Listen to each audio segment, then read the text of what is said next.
Ya ini kan kueh nih. Ini kan kueh, sifat-sifat kueh yang nggak tahu diri. PJ itu kan nggak tahu diri menurut saya mencopot-copot orang. Bukan 61 juta. Ya, untuk menunjuk ketidakmampuan Iswanto ini. Yang kedua, begitu ada eran dia tetap pergi coba. Kan ngeyel nih orang nih. Benar-benar ngeyel lah.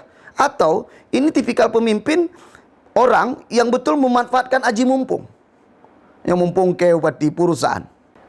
Ranah PJ itu bukan ranah politik, itu ranah netral. Tapi ketika dia coba-coba beririsan dengan politik, sudah salah. Nggak bener ini orang.